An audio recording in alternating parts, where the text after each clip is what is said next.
Well, I'm delighted to welcome Baroness Delyth Morgan to our studio in Quorn. And you are Chief Executive of the Breast Cancer Campaign. And it's a charity I'm actually a patron of and have been for a very long time. But tell me about your background. First of all, big welcome. We're delighted to have you here. Thank you. It's lovely to be here, and thank you for being our patron and all the support that you've given us for years, actually. And we really do appreciate that. My background, I'm a scientist by training, and over the years it became plain to me that I wasn't cut out to sit on my own in a laboratory staring down a microscope, and I just became very passionate about wanting to make research happen into a concern that affects so many women in this country. And then in 2005 my sister was diagnosed with breast cancer, and that really brought it home to me how much we still have to do. She had a reasonably quick diagnosis. She had standard treatment that in a really good hospital. She had radiotherapy, chemotherapy, but sadly for her, a couple of years ago, the breast cancer came back, and she's now having to have more treatment. And I think although in this day and age so many more women are surviving, and there's so much more being done, there's still so much more that we have to understand. And so that's why I'm really interested in making research happen.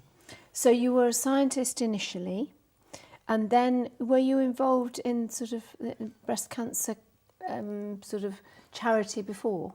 Well, years ago, I in '95 actually, I got involved with Breakthrough Breast Cancer and helped to set up a research centre with the Marsden Hospital and the Institute of Cancer Research.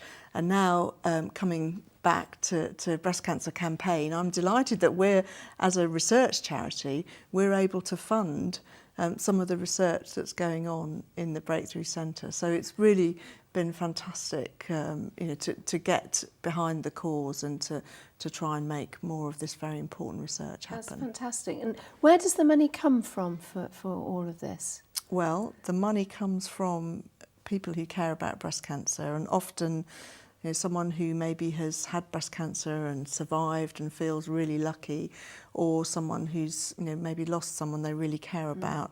Then what they do is they raise money to create a bit of hope for the future. And so our money comes from people like your club members who raise a lot of money for us, and so we're really grateful for all the fundraising that everyone does. Well, and our franchisees are quite amazing in their fundraising efforts, and I know that we do have the sort of pink aerobics and all sorts of other, and we do sort of what do we do? What do we call it? One of the things that your clubs have been amazing at is getting involved in Wear It Pink. That's the which one, is yes. We have a special day, 26th of October this time, where either you could wear it to your exercise group, or you could wear it to work, and somebody an organiser will collect £2 from each person who wears pink, and then that money over the years, over 10 years, we've raised £22 million for breast cancer research.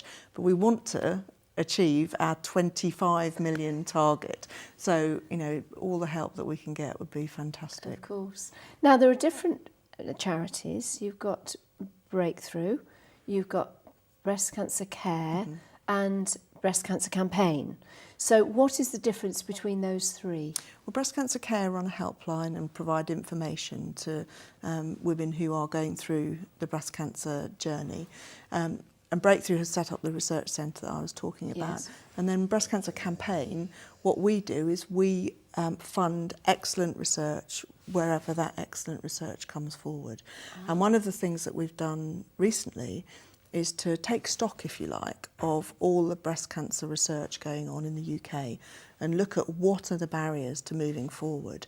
And so recently we've set up a new initiative, which is the UK's first tissue bank collecting breast cancer tissue.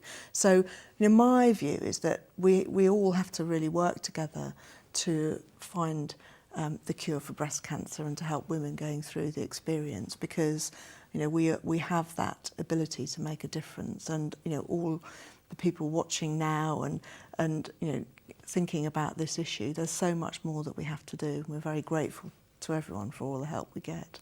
It's really interesting to know what the different ones are, because obviously breast cancer is a very emotive disease, and obviously women, and we predominantly women through our classes, are very supportive of that, as every woman in the land would be. And it's really helpful to know the differences in those sort of three charities. And what you were saying about, it's really good if they can work together, because that's a very positive thing to do. And I think the Breast Tissue Bank is a brilliant initiative. So the idea is basically, I know we're going to talk more on another film, but basically that if you do have surgery, that the researchers can use some of that tissue that's taken away. That's right. And what we want to do is make sure that all the scientists who are looking at, what are some very detailed and specific problems looking at particular types of breast cancer, because there are lots of different types of breast cancer that have been identified now, that they can find the tissue that they need easily and quickly, and so we can speed up research, and that's what we can do by having this tissue bank made available. It's such a good idea. Thank you, Delyth. I know we're going to talk some more. Thank you.